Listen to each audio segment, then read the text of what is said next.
Okay. Thanks, everyone. Sorry for the slight delay there. Welcome to one of our first hybrid seminars at UCI ESS.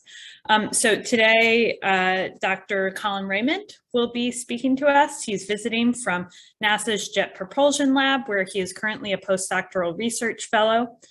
Prior to working at JPL, he graduated from Cornell with a BS in atmospheric science, magna cum laude with distinction in research. And in 2019, he completed his PhD at Columbia in ocean and climate physics. He's, in my opinion, at the forefront of work on humid heat extremes and how they're changing with global warming, which I think we'll learn a lot more about today in the seminar. And it's really great to be able to hear it straight from the horse's mouth, so to speak. He also plays a key role, and this is how I've interacted with him before to some degree, in organizing the research community around compound extreme events, leading workshops and conference sessions and synthesis articles that really helped coalesce the community around this important topic. So today, the topic he's presenting on is called Sharpening the View of Extreme Heat Stress, Global and Regional Patterns and Their Drivers. And yeah, take it away. Thank you, Colin. Thanks, Jane. Yeah, so as the title suggests and Jane's introduction kind of paves the way toward, this talk will be sort of a skip and hop over some of the work that I've done the last couple years, I guess basically since 2020, around extreme heat stress and various kind of aspects of its impacts. And in thinking about the impacts of extreme heat stress, one naturally has to question kind of the processes that lead to them.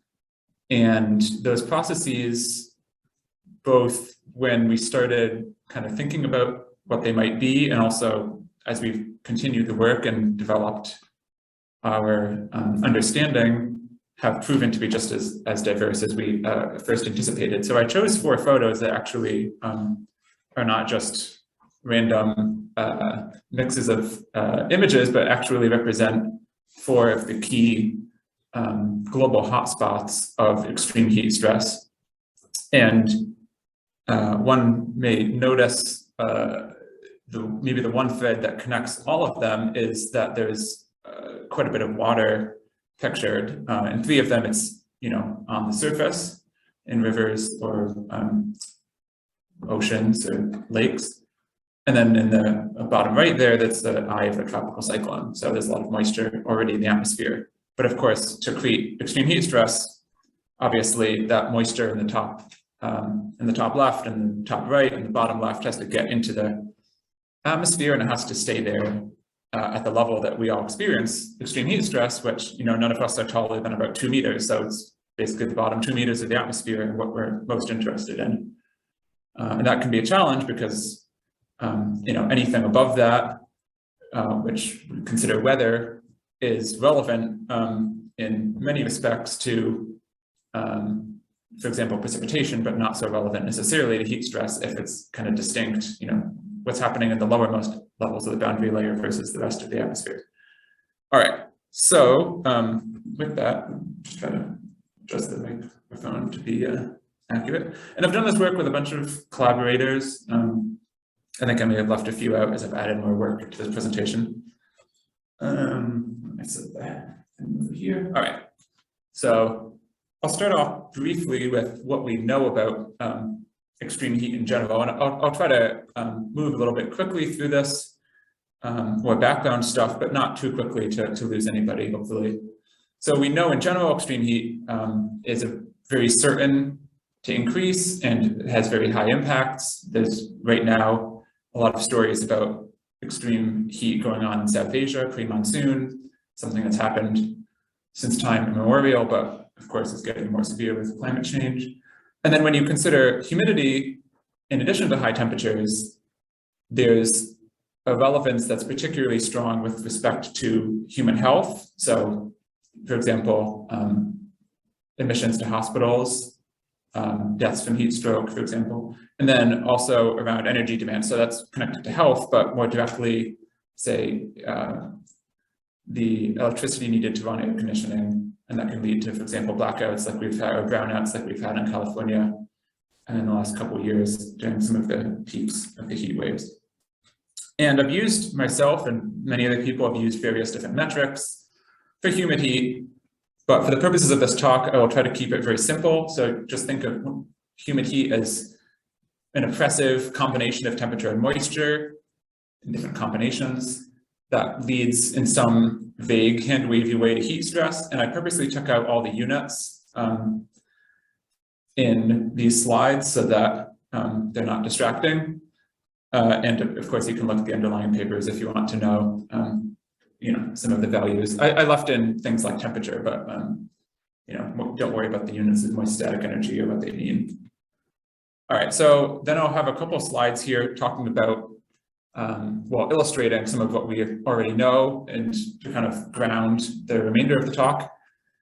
So if you look at the trend in a high level of humid heat, so this is the level that's about the same as the annual maximum heat stress value in Washington, DC.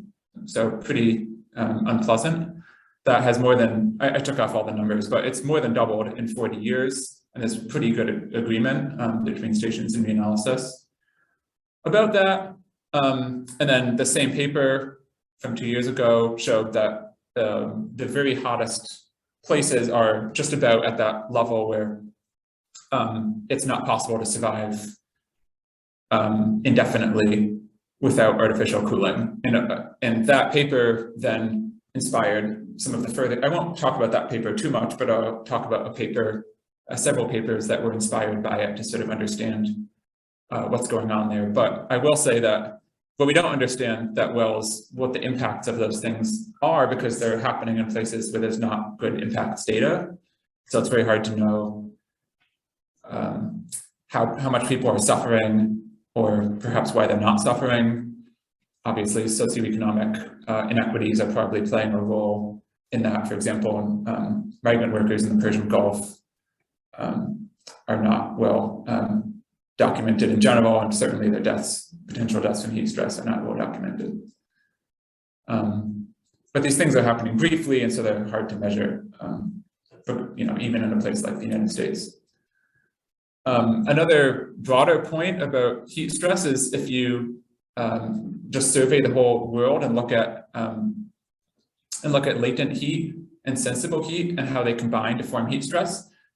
In the more extreme places, so for example in South Asia, there's a very large contribution of latent heat to the total. So that's the moisture in the air relative to what you would measure on a thermometer. And then, similarly in the tropics, it's relatively large. And of course, by the time you get down to the poles or the drier mid-latitudes, there's very little moisture, so it doesn't sort of matter as much. And this suggests that as the planet warms, there'll be a larger contribution of latent heat to the total, so it matters more to consider humid heat relative to just heat. Then I won't dwell on this one too much, but there's quite a few studies now showing the contribution of the land surface to the total, to humid heat events. And that can happen both because there's a flow of air that's being moistened by, for example, vegetation, and that can be amplified further by irrigation in those areas. So the bottom study found that the irrigation in northern India and northern Pakistan is increasing, or has been increasing in the last few decades, wet bulb temperatures in those areas by about 5 degrees Celsius, which is a huge amount. It's about the difference in wet bulb temperature between here in the summer and the East Coast, Washington, DC, for example. So anyone who's walked around the National Mall in the summer knows that that's pretty tough, whereas Orange County is significantly more comfortable, and that's kind of the difference that's been happening just due to irrigation in these areas, which of course have many socioeconomic vulnerabilities as well. And then the last slide of this genre here is that humid heat has pretty significant seasonal and regional peaks that one may or may not expect a priori. So these are two figures that I've made. One from a paper came out 2 years ago, showing that the peak occurrence of humid heat in northwestern South Asia occurs right around the time of the monsoon onset. So suggesting that there's a sort of sweet spot there between there being enough moisture to drive humid heat, but not so much that it is leading to precipitation. And that is something that needs to be investigated further. We did a pretty rough approximation of it here, but it seems like a compelling potential process-based kind of analogy. And then a more recent thing that I haven't published yet, but is still in preparation is, I guess, even more general, just looking across the central US. If you just do a basic correlation between temperature and moisture in terms of daily maxima in the summer, there are, in a relatively small region, this, it's 1,000 kilometers or something across, the correlations range from about positive 0.6 to negative 0.6. And you can see, for example, over the lakes, the correlation is much higher than over the land. You can see the Corn Belt in Iowa is significantly more correlated between temperature and moisture than other areas that are not so heavily cropped.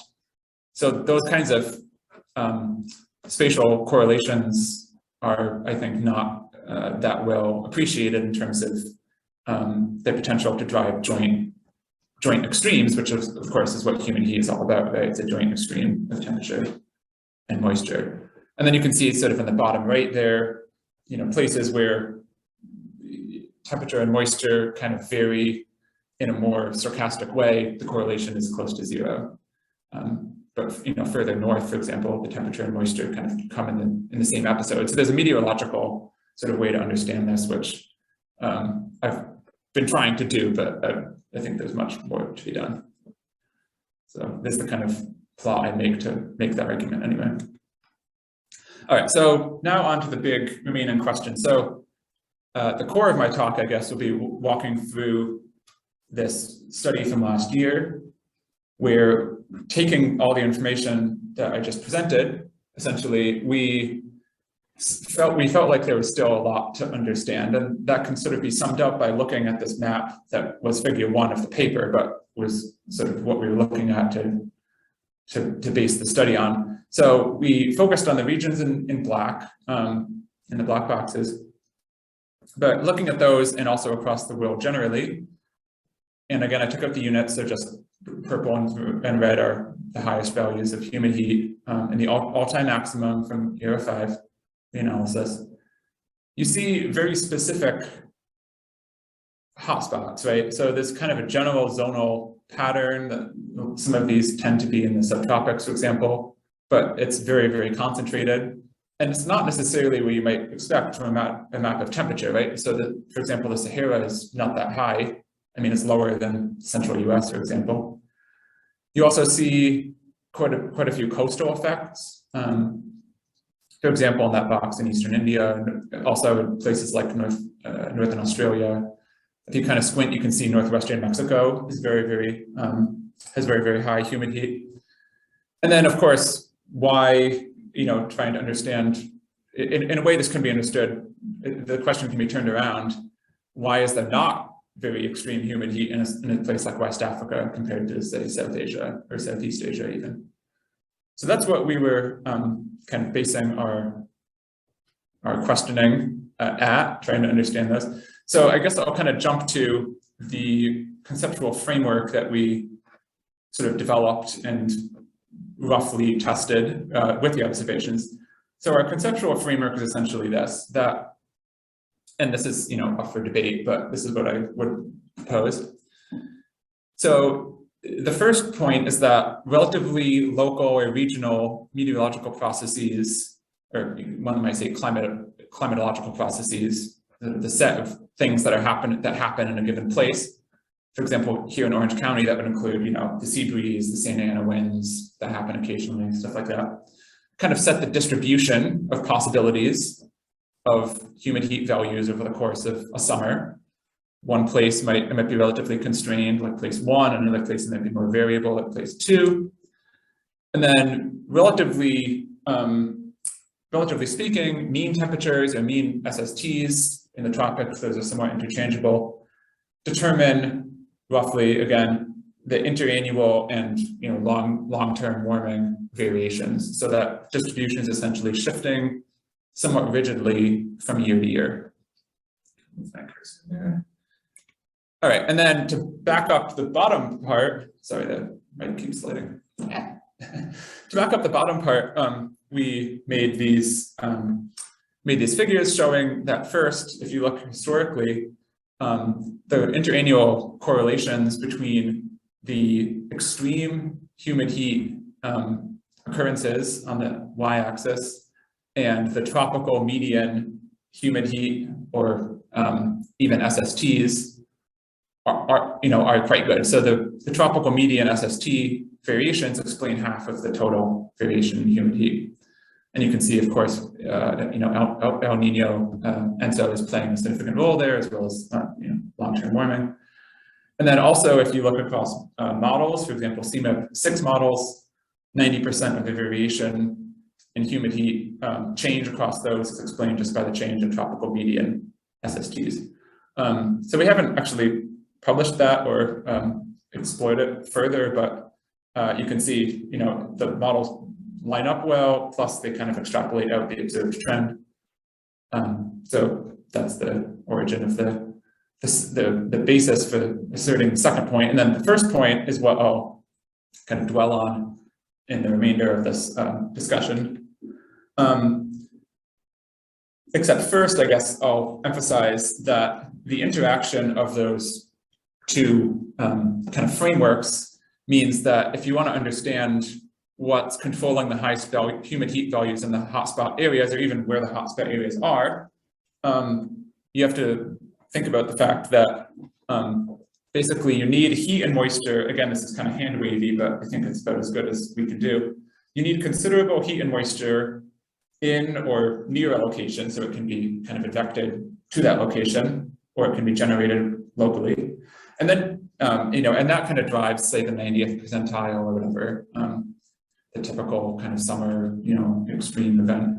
But then to really get the all-time maximum event, you need the possibility of some kind of amplifying process to drive exceptional accumulations of heat and moisture in the boundary layer, and keep them there long enough that they're not going to, say, just kick off a thunderstorm, but will actually they will amplify upon themselves and lead to heat stress that we measure.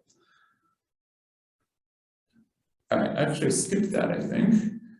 So as a first point of justification, if you plot the sensible heat, so basically just the temperature on the left and the maximum SSTs on the right, you can see they kind of roughly line up with the humid heat map. And if you're not convinced by that, I guess I will show some of the hotspot results and demonstrate some of the processes that led us to this conclusion.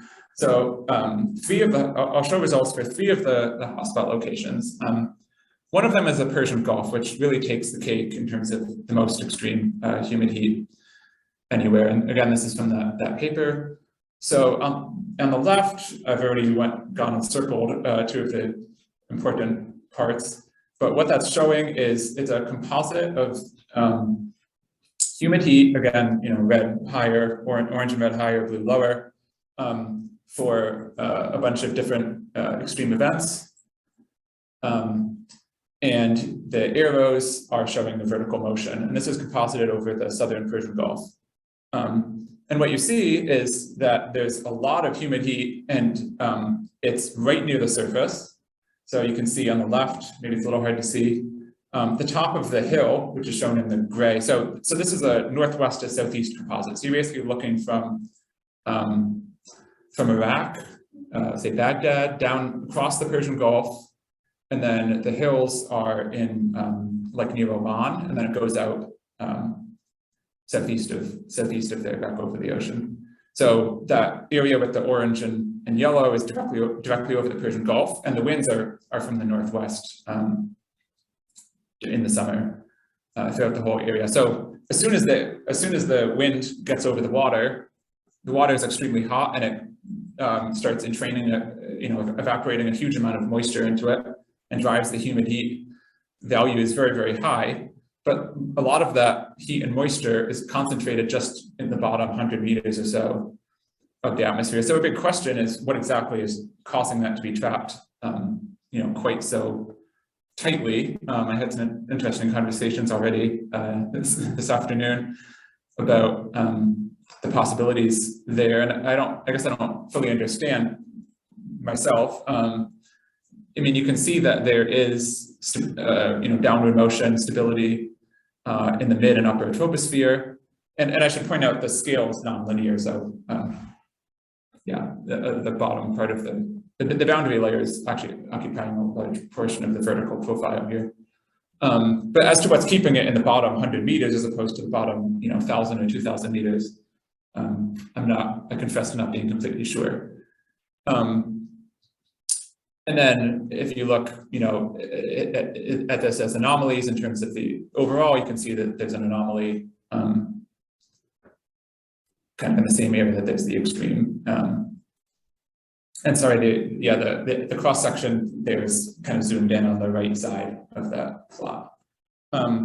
So the Persian Gulf actually, despite its extremeness, is quite simple to understand in a way. It's just the SSTs are extremely high, 34, 35 degrees. It evaporates as the water crosses it.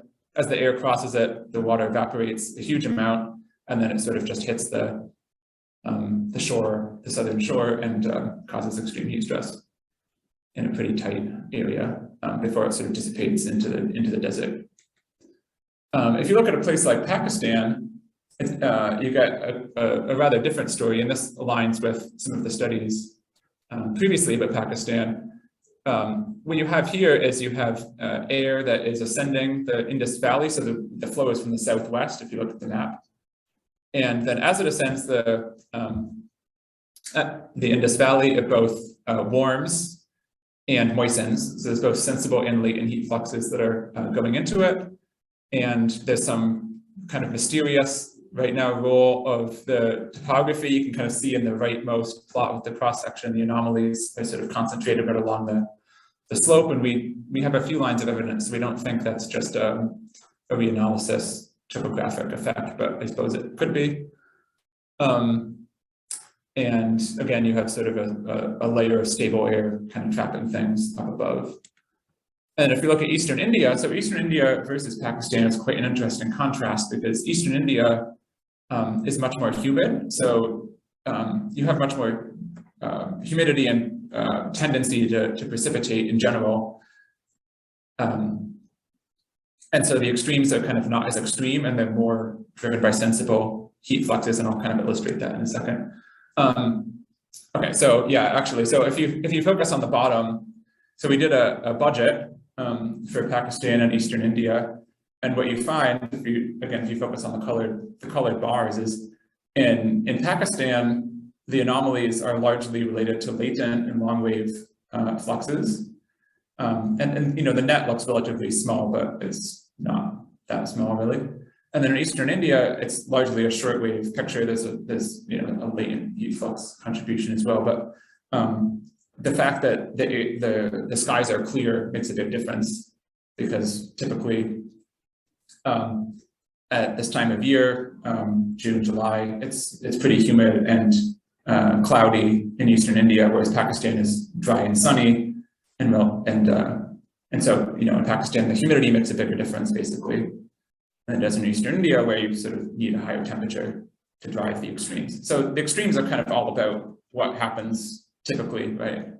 It's kind of a truism, but also very important because it implies a sort of regional perspective in looking at extremes, in this joint parameter space. And maybe I'll kind of move through this one a little quicker, but one thing we found very interesting, and I hope, well, I don't hope, but if someone else could verify this, it would be fascinating. But as far as we can tell, this is the case. So in the Southern Persian Gulf, not only is there extreme humid heat, the most extreme actually anywhere on the planet, but it tends to happen in late evening, not during the afternoon. And you can see that the diurnal cycles, this is showing the diurnal cycle during the peak of heat waves composited. And there's both a land and an ocean. The land and ocean are next to each other in this.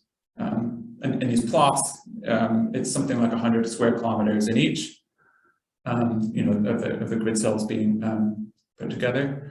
So the diurnal cycle over land is much higher, and the humid heat peaks around midnight local time.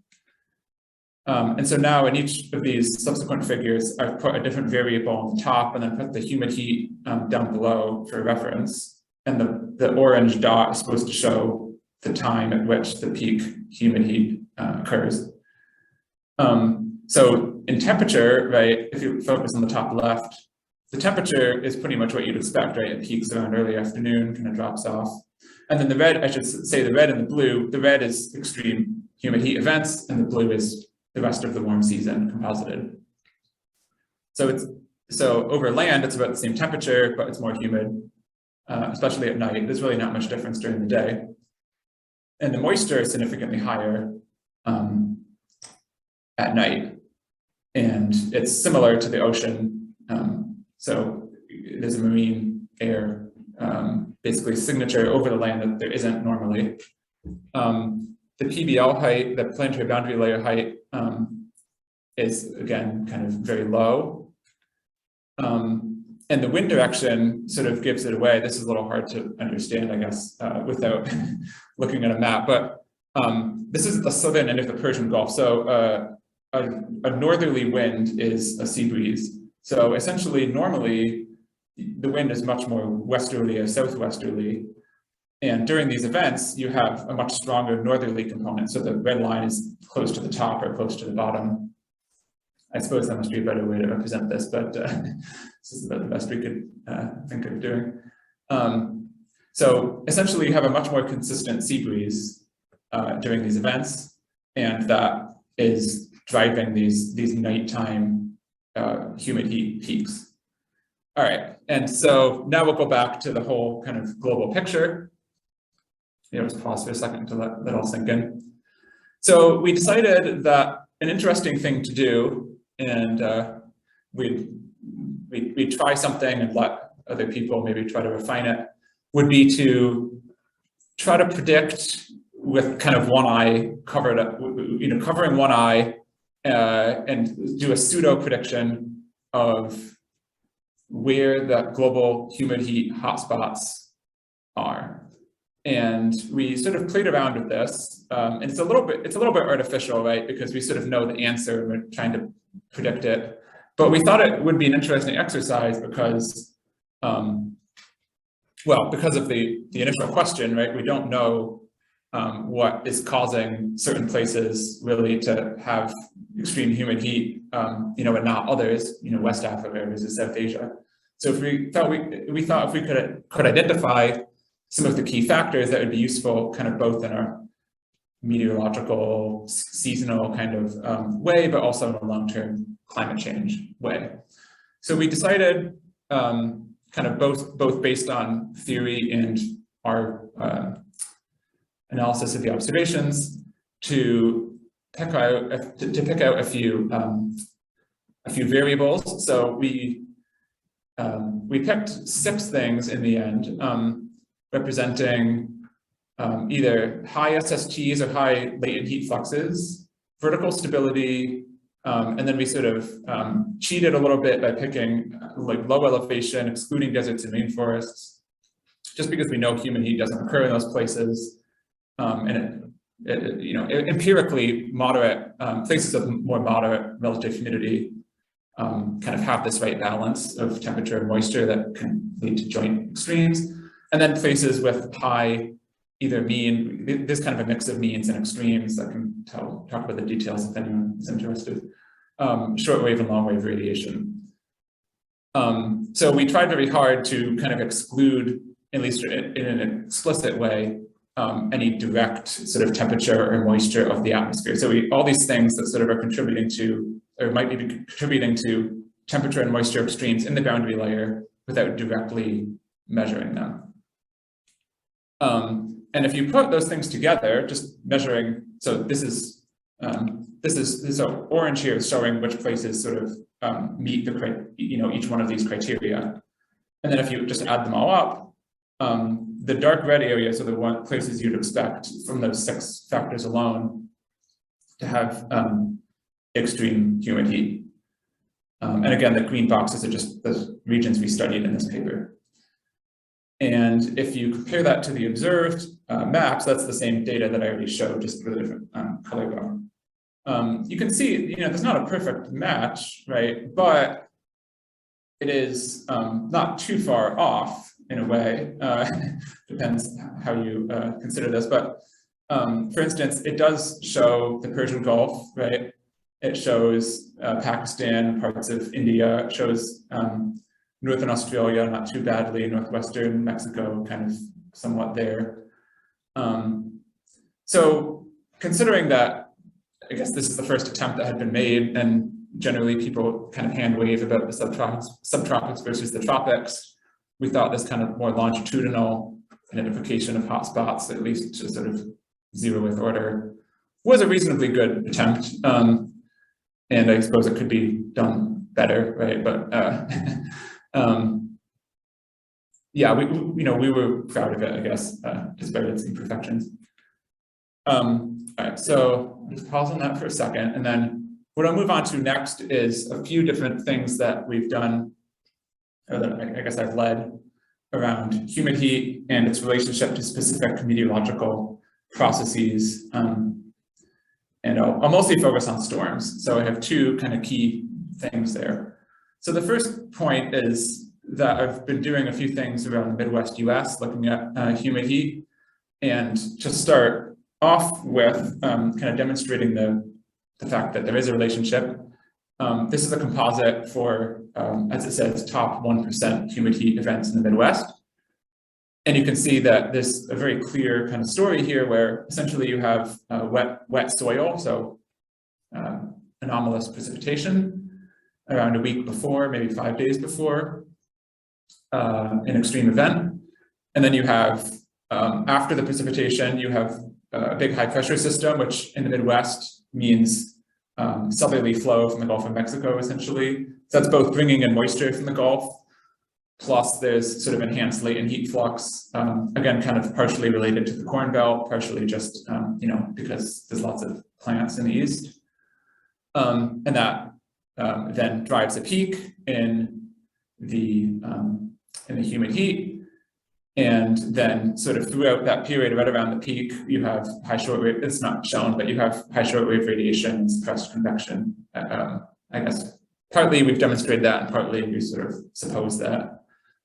So that is an area of further work as well, but then you can see things trail off back to 0.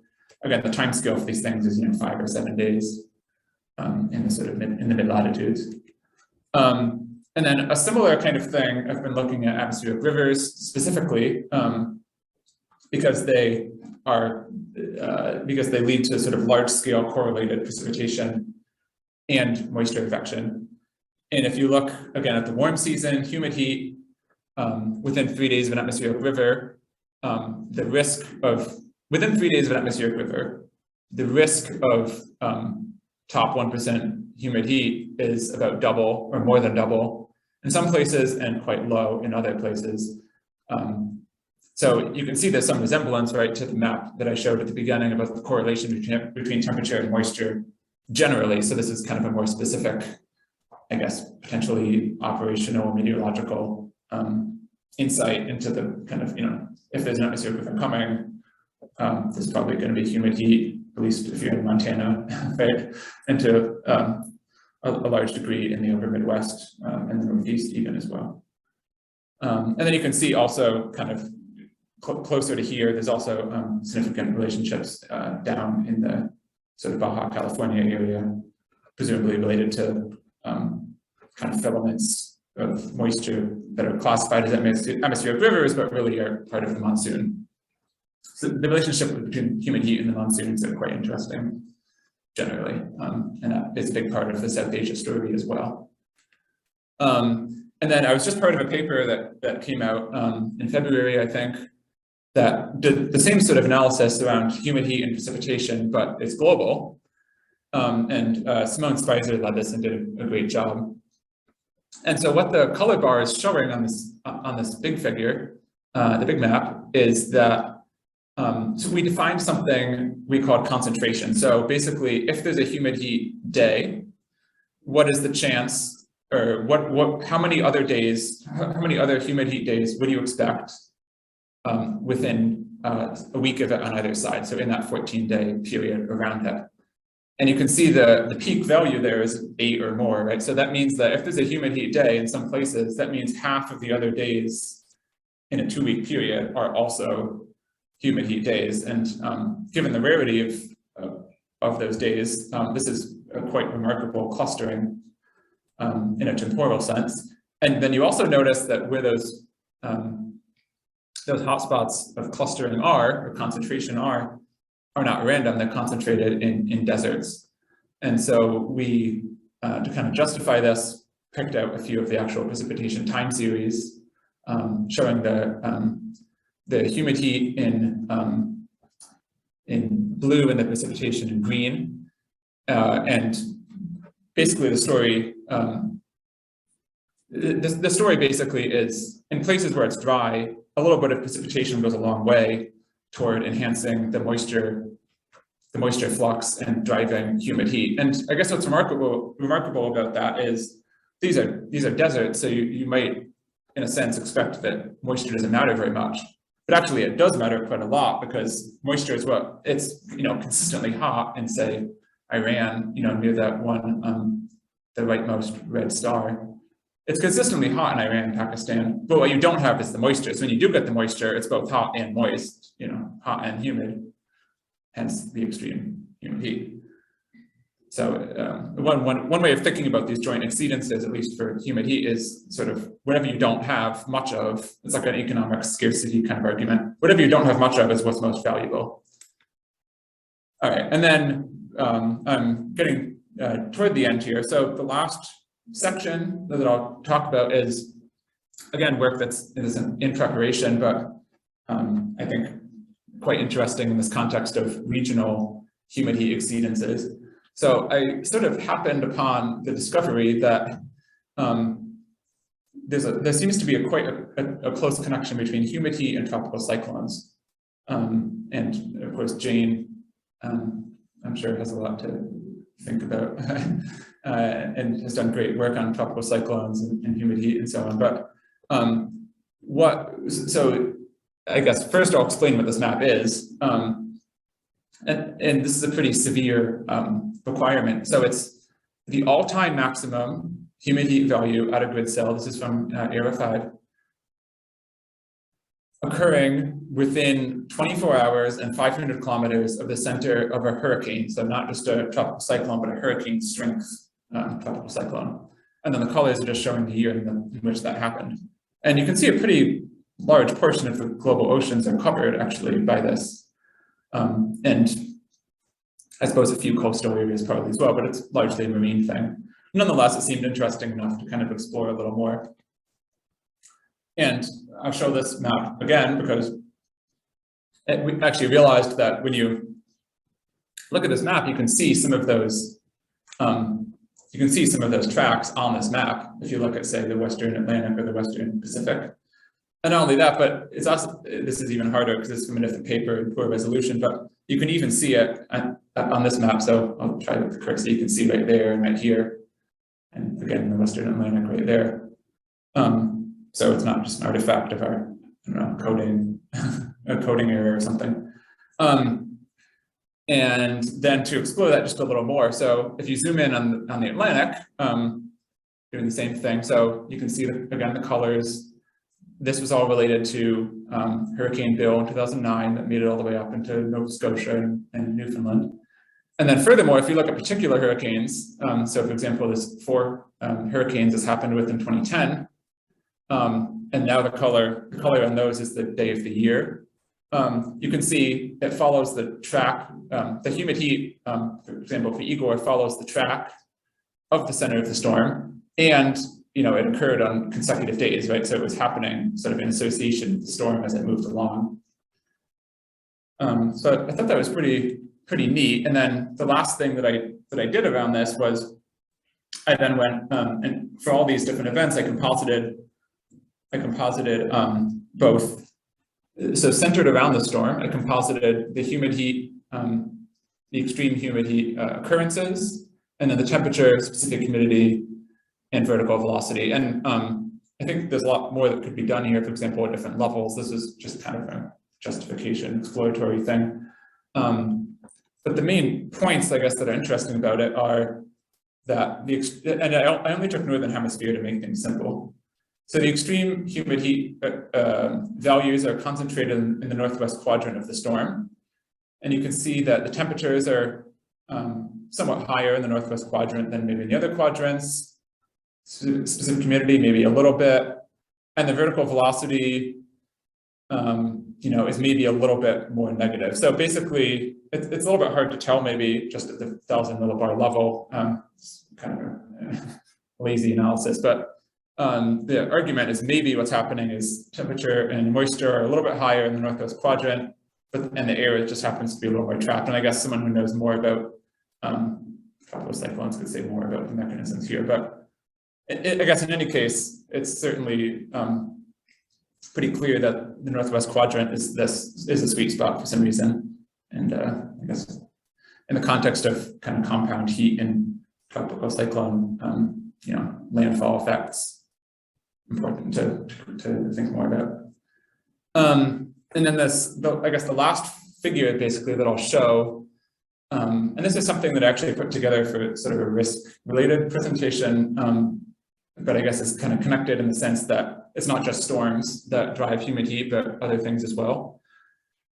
As the top left suggests, this is related to drought. So if you take a scatter plot of just daily humidity values in the Amazon, don't worry about the units there, I should have removed them, against the standardized precipitation evaporation index from very dry to very wet over the first 27 years from era 5, you can see there's not a whole lot of correlation going on. There's maybe some suggestion that when it's very wet, humidity tends to be lower, but that's kind of about it.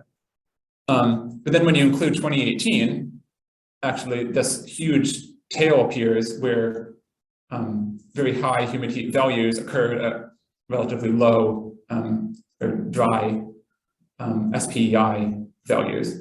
So the sort of point about this is that there is this tail relationship that one might not have anticipated. And so I think there's some interesting questions, and I haven't looked at this more, but there's some interesting questions here about, first of all, humid heat, in sort of tropical and moist environments, and second, the potential usefulness of models to better anticipate extreme humid heat in places where it hasn't actually been observed, right? Because up to 2015, and this is across the Western Amazon, there had never been anything above, again, don't worry about the units, but 390, right? And then suddenly it's 400, over 400 as a result of this drought.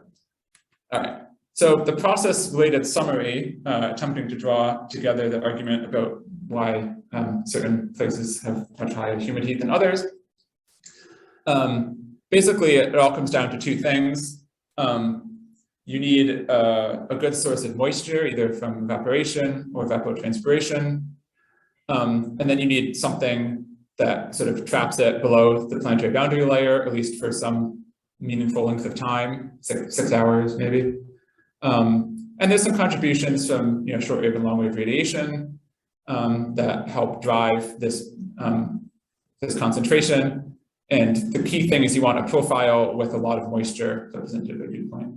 You want a vertical profile with a lot of moisture near the surface. That's kind of the number one thing. And then I have a couple of slides here just about the impacts of extreme events sort of in general with respect to extreme heat in particular. So this is a different paper from 2020 that I led, thinking about how extreme events actually lead to impacts and sort of how they feed back, going all the way back to policy, culture, technology. And then I've been talking basically about the hazard of the event, causes impacts, causes response, and those all feedback. And then, with respect to heat stress, I would argue this is kind of how things look. So there's both physiological and sort of socioeconomic exposure and vulnerability factors. Combine that with the heat and humidity that I've been talking about, so that is what causes heat stress. That leads to various losses. There's a lot of literature about, you can actually measure like the effect on test scores of heat stress. Of course, health impacts, financial losses if people, work outdoors or something and can't work because of the severity of the conditions. And then, whether that leads to changes in policies of equity, either has a positive or negative feedback on many of these things, including, for example, if we plant more trees or something in a city, then that, might lead back to here and affect the heat stress. Or maybe we irrigate a lot and that actually increases the heat stress. So there's a huge amount of things there. And then I guess the last thing that I'll add, and this is, I guess, a little bit of a plug for a recent paper I was a co-author on. I would actually say that representing humidity accurately is not just a question of understanding the Earth. I mean, it is, but it's also kind of a question of equity. So if you don't include humidity, because humidity is largely concentrated in the tropics and subtropics, which of course is where a lot of the vulnerabilities are, you get a very different picture of kind of what global warming, the signature of global warming looks like.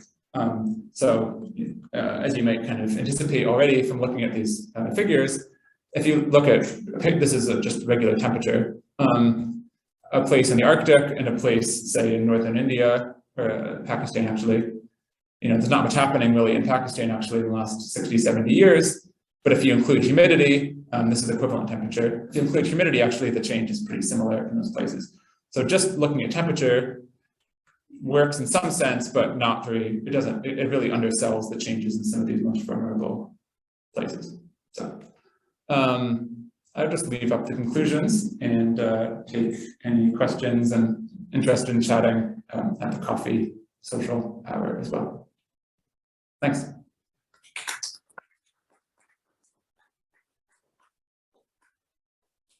Great, so I think take questions from the room or from Zoom, I guess. I think people on Zoom,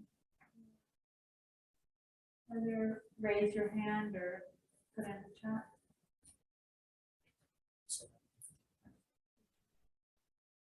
Colin, maybe say, just say people on Zoom can either raise their hand or put a question in the chat. Yeah, if you're on Zoom, you can either raise your hand or put a question in the chat. Well, I have a question to start things off. I maybe predictably think the composites you made for tropical cyclones are cool. And I'm wondering,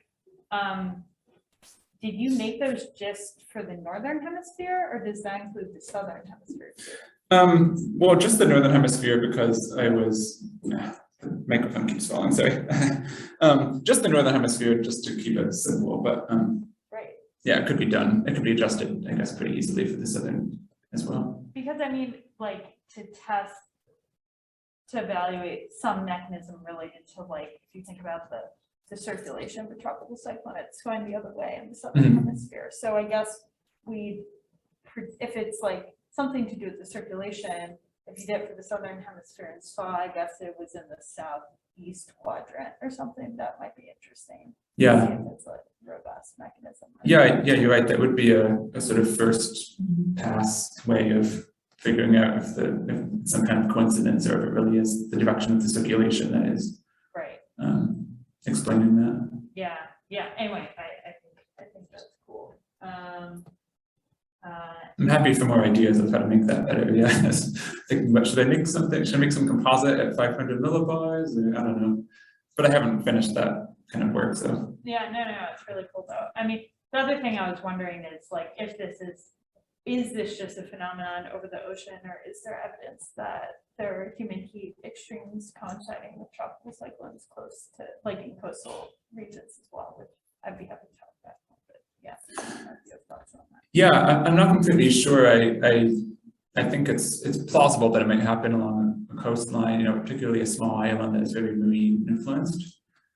But yeah, I'm not absolutely sure. I guess there's also some possibility that the sort of brown ocean effect could be relevant there as well, and especially if one weakened the analysis a little bit. I mean, it's just looking at all-time maximum values, right? If you just look at the 99th percentile, there might be a much broader set of places, including land. That are correlated. Cool. Jared, yeah. I was just curious. You noted that a lot of the interesting locations are subtropical and coastal, and I am curious if there's any relationship with the urbanization of the area, since a lot of cities tend to be built on coastlines, so a lot of people live in the subtropics. Yeah, that's a great question. And I would say to first order, I don't think so. But yeah, I mean, I guess my work does kind of beg the question in many ways about what is the effect of urbanization in all of this. I mean, given the breadth of the trends, I don't think it's affecting the trends, in general, but in a specific place, it's certainly, I didn't adjust for urbanization or anything. So yeah, I've thought a lot about what it means for there to be, for Dubai to have gone from a small, town to a mega city in 30 years. But I was actually just chatting with a professor from a university in Saudi Arabia, and they have a bunch of money now to look at that kind of effect in the Middle East. But according to him, no one really knows what the effects are to sort of any appreciable degree. So if you want to look at that, I think it's a very open question. Yeah. It's a question from Jim. Yeah. So the question is, Jim, do you want to just say the question? I'll just read it. How does humid heat versus dry heat affect air quality? Does the change in air quality amplify mortality?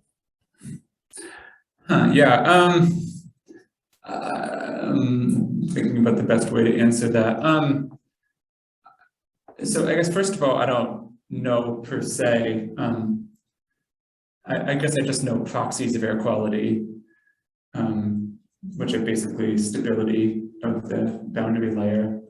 And I know, a bunch of the humid heat sort of situations that I've been talking about are very dependent on having a stable boundary layer. Not all of them, but many of them.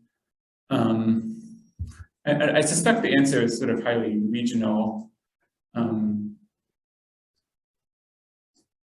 And yeah, I guess I'm not sure, but that seems like a good question to pursue.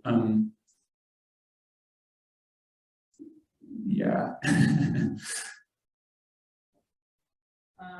Sorry, I can't provide more detail on that. Yeah, go ahead. Hi, I like your talk, and I have a question about one of the correlation map. I think it's one of the few first slides. Yeah, the one for the US. Yeah, I was wondering what decided the design of this correlation. Okay. Yeah, I can kind of partly explain that, I guess. I guess for me, when I think about humid heat from the work that I've done, I kind of first think about, and I guess I alluded to this, but it's hard to explain, so I think I didn't explain it that well necessarily. I kind of think about what is the dominant warm season meteorology in a place, and then I think about sort of what are the anomalies in a sort of meteorological process kind of based sense to that general picture. And of course, this is the correlation, so this is kind of the general picture. But the rest of the talk was kind of talking about the anomalies. But the point of this map was even the correlations are kind of variable, in a climate sense, not even a weather sense. And here the processes that are relevant, you've got basically these big high pressure systems that are that last 3 to 5 days that are basically, that are centered, so, typically around sort of the Illinois, Indiana kind of area. And of course, with the clockwise circulation, you have a southerly flow. So I think what's happening is you have a general correlation in this upper Midwest area because the southerly flow is both bringing warmer air, from the lower latitudes as well as moisture from the Gulf of Mexico. And then it's kind of maybe locally enhanced by the Corn Belt. At least that would be my hypothesis. I haven't proven that or anything. And then similarly over the Great Lakes, hotter temperatures, have a higher vapor pressure deficit, so there's more evaporation. And of course, being a lake is an infinite supply of water.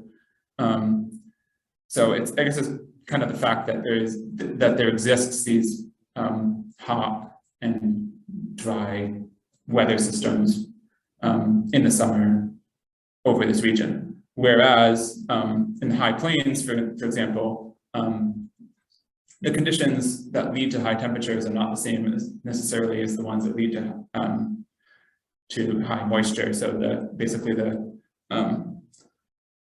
direction of the winds, you could say, are different when you have positive and negative temperature and moisture anomalies. Whereas in the upper Midwest, it's the same thing, right? It's the southerly flow. That's my kind of first order understanding of it. So there's an anti-correlation, a positive correlation, and a not much correlation over here. And I put Western Edge Bermuda high because, basically it's just a mix of things going on, and there's not as much variability down here. And so without much variability, in general, it tends to lead to sort of a messy correlation, absence of correlation. So, like, for your explanation for the positive correlation, it's like the southern wind could that also be applied to the high plane? Like, basically like that, if you have a northerly wind, it carries the moisture from the Pacific Ocean. I don't know. It's like